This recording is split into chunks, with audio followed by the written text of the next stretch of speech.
Hello po sa inyong lahat mga ka-crypto. Ako po si Pinoy Crypto Trader at sa video na ito ay atin pong pag-uusapan ang aking technical analysis dito po kay Dogwifhat ngayon pong October 30 taong 2024. Pero quick update lamang po tayo rito kaya diretso na po tayo sa pagte-technical analysis sa kanyang daily chart time frame na ito. Pero bago ang lahat ay ipagdasal po natin yung mga naapektuhan sa malakas na bagyo ngayon. At yan po ay si Bagyong Leon. Ayan. Halos dalawang magkasunod po na malakas na typhoon yan at pareho pong lugar yung kanilang dinaanan. Kaya pagdasal po natin yung mga naapektuhan dyan. Kaya pag nanonood po tayo ng mga balita sa mainstream media ay talagang marami po talaga ang nasira at yan, mga taong naapektuhan. Kaya ayan, ngayon ay dito po kay Dogwifhat ay ito po pa po yung aking projection sa aking previous na technical analysis dito kay Dogwifhat nito pang October 21. At yan, ang isa po sa mga analysis ko rito ay kung tumagos ang market price ni Dogwifhat dito po sa minor support natin dito sa 2.5 ay makakaranas po siya ng patuloy na pagbagsak at mukhang yan po yung nangyari, kaso ay hindi naman po siya nakaranas ng matinding gaanong pagbagsak. Umabot lamang po siya rito at yan, hindi man lang siya umabot sa support natin dito sa ibaba. Ngayon ay nakabangon po siya, bumalik po siya ayan sa dati dito po sa ibabaw ng minor support natin dito, at sa tingin ko ay dulot po yan ng paghatak ni Bitcoin sa buong crypto market, kasama na po itong si Dogwifhat. Kaya po siya nakaranas or bumuo ng isang bullish candlestick kahapon. Ayan, check na rin po ninyo yung aking technical analysis kay Bitcoin, kasi si Bitcoin ay ginagamit na rin natin bilang isang mahalagang indicator. Ayan, mas accurate pa yung indicator natin na si Bitcoin kumpara sa mga ginagamit nating mga indicator tools dito. Kasi dito mapapansin natin na bearish po yung signal natin sa ating Hall Street indicator, at dito naman po sa ating QQE mode indicator ay nawalan po siya. Nitong mga October 25 hanggang October 28 ay sinasabi niyang bearish po ang kalagayan ni Dogwifhat, pero kahapon at ngayon ay mukhang nawalan po siya ng momentum. Kaya ayan, yan po yung ipinapakita ng indicators natin dito.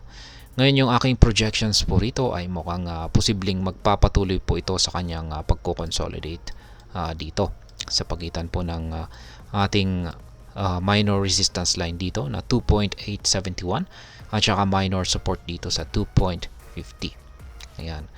Unless na magbago po yung indicators natin dito, kung saan ang ating Hall Street indicator ay mula sa pagiging kulay red nito ay maging kulay green. At may dito naman sa QQE mode natin ay may biglang lalabas na kulay blue na QQE bar. Kapag nangyari yan ay sa tingin ko ay mataas ang posibilidad na mababasag ni Dogwifhat ang minor resistance line natin dito, at aakyatin niya ang sunod na minor resistance line natin dito sa 3.196. Kaya ayan po yung isa sa aking nakikitang projection ngayon dito kay Dogwifhat. At syempre, nandyan pa rin po yung chances na syempre ito ay makakaranas ng pagbagsak. Ayan, posible po siyang bumagsak kung sakaling nabasag po ulit or tumagos siya dito sa ilalim ng 2.5 na minor support natin, ay babagsak po siya lalong-lalo na at kasalukuyang bearish po yung market condition nito base sa ating Hall Street indicator. At ngayon ay meron po tayong nabuo rito na isang support. Ayan, minor support. Dito po yan. Ayan, lagay po natin dito. Lahat po ng mga kulay red, ayan, ay mga support. Lahat naman po ng mga kulay green ay resistance. Kapag resistance ay harang po ito sa ibabaw ng market price. Kapag support naman ay harang naman po ito dito sa ilalim ng market price. Kaya ngayon ay mukhang ito po muna yung magiging sagabal or haharang sa pagbagsak nitong si Dogwoof Hat kung sakaling ito po ay makakaranas ng pagbagsak. Ngayon ay tanggalin po natin ito, yung isang support natin.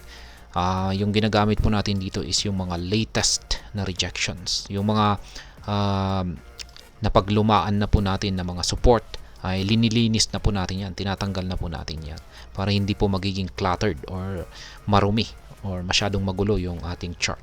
Kaya mini-maintain na rin po natin yung mga support natin. At syempre, meron po tayong isang pattern dito at mukhang hindi na po natin ito magagamit ngayon. Ayan, sapagkat meron na po akong nakita na isang bagong pattern. Ayan.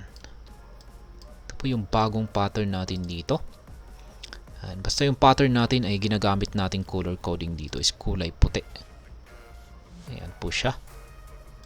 Yung ating panibagong pattern dito. At syempre, yung lower portion naman nito, dito naman po natin ilalagay. Ayan.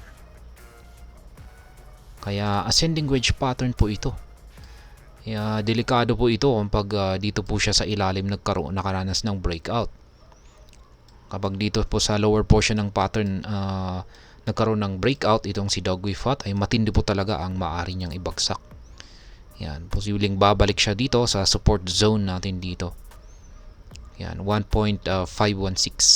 Yan po ang posibleng maging resulta kapag nakaranas siya ng breakout dito sa lower portion. Ayan yung pattern natin kay Dogwoof Hat. Ngayon ay pagdating naman po sa ating trades, yan, dito sa ating trading ay wala po tayong na trigger na nakaabang na mga pending orders. Kaya ayan, medyo matagal-tagal na rin yung huling trade natin dito kay Dogwoof Hat noong pang September 29. Ayan, dito. At mula po kasi rito ay nag-consolidate na siya. Ayan, nag-consolidate na po siya. At wala na pong na-trigger. Ayan, kailangan po talaga niyang gumalaw ng at least medyo mas malaki, or unless na maglagay po tayo ng mga pending orders dito sa mga ibang mga support at saka resistance natin dito na hindi natin nalalagyan. Kaya yan, kaya pwede po nating dagdagan yan. Ay, pwede tayo maglagay rito ng buy dito sa 2.252 at saka take profit dito sa 2.871. Kaya yan, dagdagan na lamang po natin para at least makakapag-trade po tayo ng maski ganito po hindi po gaanong gumagalaw ng masyado itong si Dogwoof Hat, ay at least nakakapag-trade po tayo. Ayan, maglalagay po tayo rito ng isang take profit dito sa 2.871 at saka buy pending order naman po rito sa 2.252. Ayan, mga 2.248. Ayan po. Kaya limitahan po natin yung ating ayan, apat. Meron po akong apat na buy pending order dito sa ibaba. At saka meron naman akong ilan ang sell pending order dito sa itaas. Yan, sakto tatlo. Ayan, yan po yung updated sa aking mga live spot trading positions dito kay Dogwoof Hat. At ayan po ulit yung aking analysis po rito sa magiging galaw ni Dogwoof Hat sa mga paparating na araw ay mukhang makakaranas po ito ng patuloy na consolidation. Ayan, or magsa-sideways po rito kasi base po sa ating mga indicators ay ayan, bearish po talaga yung signal natin dito sa Household indicator at saka walang momentum naman dito sa ating QQE mode indicator. Kaya kung yan po yung pagbabasihan natin ay magpapatuloy po siya sa kanyang consolidation. Pero kung yung pagbabasihan po natin ay si Bitcoin, ay mukhang tataas po siya or magpapatuloy po siya sa kanyang pag-angat at mukhang babanggain niya yung resistance line natin dito at susubukan po niya itong basagin. At kung pag nagtagumpay po siyang basagin dito, ay kailangan na rin po niyang basagin yung upper portion ng ating pattern dito. At syempre yung sunod na minor resistance line natin dito sa 3.196 bago po siya makapagpatuloy sa kanyang pag-angat sa mas mataas na presyo. Kaya yan, medyo matindi po yung harang natin dito sa itaas. Kaya kakailanganin po talaga niya ng mas matinding bullish pressure para umangat ng todo. Pero ayan, kailangan po talagang magbago yung magpakita ng bullish signal yung dalawang indicators natin at dapat po sila ay magkatugma. Ayan, para na masabi natin na may sapat na kakayahan si Dogwiffe Hut na umangat sa mas mataas na presyo. At ayan, para sa mga bago lamang po rito ay check na lamang po ninyo ang description ng video na ito para malaman kung anong platform at mga indicators ang ginagamit ko dito. At hanggang dito na lamang po tayo sa video na ito mga ka-crypto. Marami pong salamat sa panonood. Ingat po tayo lagi at God bless po sa ating lahat.